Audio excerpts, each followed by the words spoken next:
Hi guys! Today I would like to answer some of the most frequently asked questions about ISOMALT decoration. The first question I get a lot is what's the main difference between regular sugar and ISOMALT sugar decoration. ISOMALT is a substitute for sugar and it doesn't affect, or it has a little to no effect to your blood sugar levels, and it doesn't hurt your teeth as much as the regular sugar does. That's the good news, but I do not recommend eating too much of ISOMALT because you will probably have some stomach problems, and that goes for the regular sugar as well. And for the cake decoration part, why we use ISOMALT is, the reason is that we can heat up the ISOMALT to a much higher temperature than regular sugar. Because if you would heat up your sugar to the same temperature as ISOMALT, when you melt the whole ISOMALT, you would definitely caramelize your sugar or even burn it. That's why we prefer to use ISOMALT, and because we heat it up to much higher temperature, that gives our sugar decoration much more structure stability, so it's more durable, it doesn't break that easy, it doesn't melt that quick, and that's the main reason why we prefer to use ISOMALT than regular sugar. The second question is how to melt my ISOMALT and what tools and equipment do I need to melt it. First of all, you don't need a thermometer. You just melt all your ISOMALT, and when all the ISOMALT is melted, you already reach the right temperature for it to be stable, so you don't have to worry about that. You can heat and melt your ISOMALT on a stove, in a pot, for example, and you can also use microwave for melting. You can use a glass jar like this, it's microwave safe.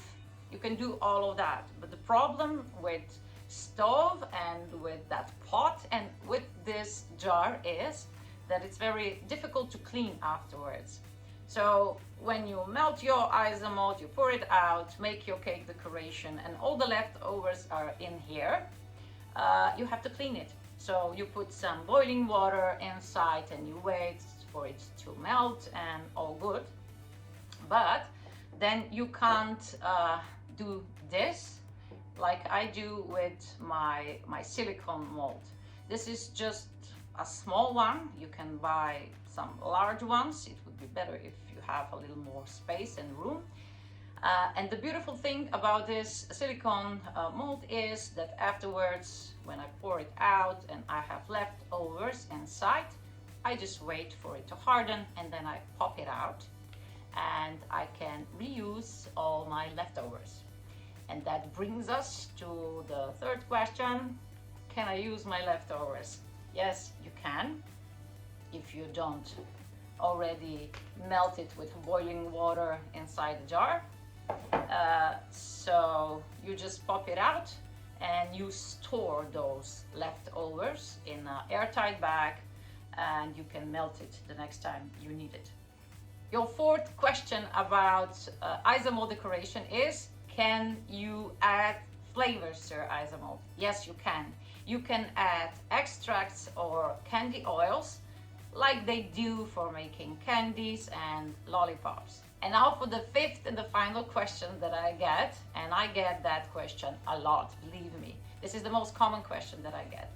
How to protect my ISOMALT decoration from getting dull or even to melt. ISOMALT is very hygroscopic. That means it absorbs the moisture from the air the very minute it sets and cools down. So it depends on the environment where you live. If there is a lot of humidity, that will happen faster and more visible. But in any case, it will happen.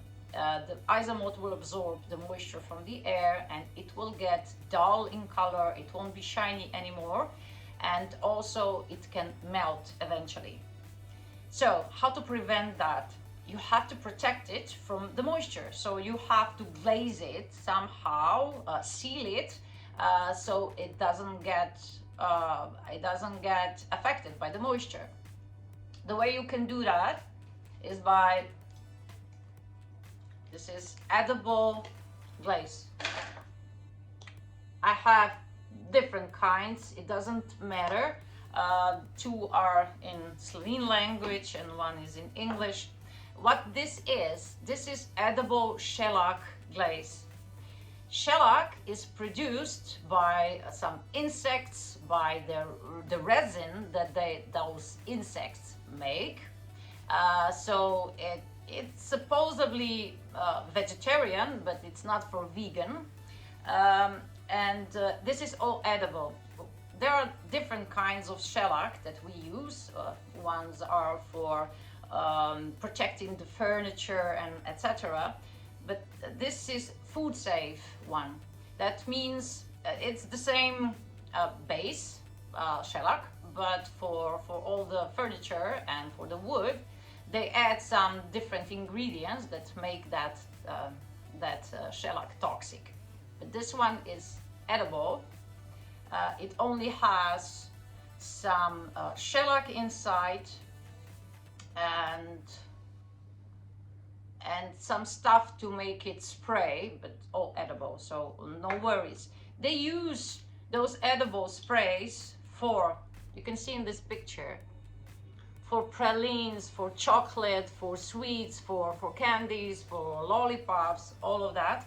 They also use it to glaze the outside of the pill, the shiny shell, if you know what I mean. So it's commonly used in food and drug industry, so you don't have to worry about that. I don't recommend spraying it in your mouth and eating it, of course, but in small quantities it won't hurt you. So once you make your cake decoration, I just broke my cake decoration that I wanted to show you. Okay, this was something beautiful. Now it's broken beauty. I protected it with that shellac glaze probably 10 days ago. It's still shiny, it's not melting, and I do have a lot of humidity these days. It's a lot of rain outside. So once you make your cake decoration and it cools down to room temperature, you don't want to wait too long, you just spray it with this glaze. Do protect your table before you do that, because it's very difficult to clean. You spray it, leave it to set, to dry, and there you go. You have protected your ISOMALT decoration.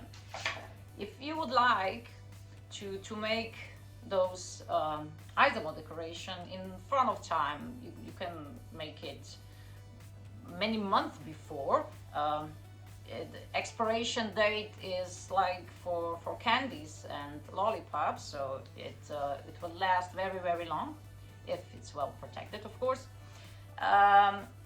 What you can do is spray it and then put it in an airtight bag, squeeze out the air, and also put it in an airtight container or a box, plastic box for example, and it will last for a long time. There is also one more thing that you can do if you want to make decoration for a lot, many months in front, in advance. You can do all of that I told you, or even without that plastic bag, and put it in a bag, in a plastic box, in a box, and on the bottom you put silica gel. Silica gel is that, if you buy shoes or maybe handbags or something, you have that small little silica gel pockets, or they are covered with some material, and there is silica gel inside. And what this does is absorbs the moisture in the air, so your product, your bag, your shoes don't get affected by the moisture. So you can do the same. Online you can buy large quantities of silica gel, and you just pour or put that silica gel on the bottom of the box, then cover it with something so your ISOMALT decoration doesn't touch the silica gel. So for example, baking paper, and you put your decoration from ISOMALT decoration on that baking paper, and then you seal the lid. And it won't get affected by the moisture because all the silica gel will absorb the moisture in that box. So there you go. You can reuse your silica gel for, it will probably last you a lifetime, because when it gets too much moisture inside of that gel, you can just simply, it changes the color, so you will know. You can just put it in a microwave, so all the moisture evaporates and you can reuse it. So I suggest you buy some silica gel. I don't have any because I don't make that much of ISOMALT decoration. But I suggest you buy, if you would like to make your cake decoration, your ISOMALT decoration in front of time, buy some silica gel in it. It will last you for a lifetime. Okay, I think this is all. I answered all the main questions. I hope it's helpful. Stay creative. Don't forget that anything is possible. Thank you for your time and see you next time. Have a great day. Bye.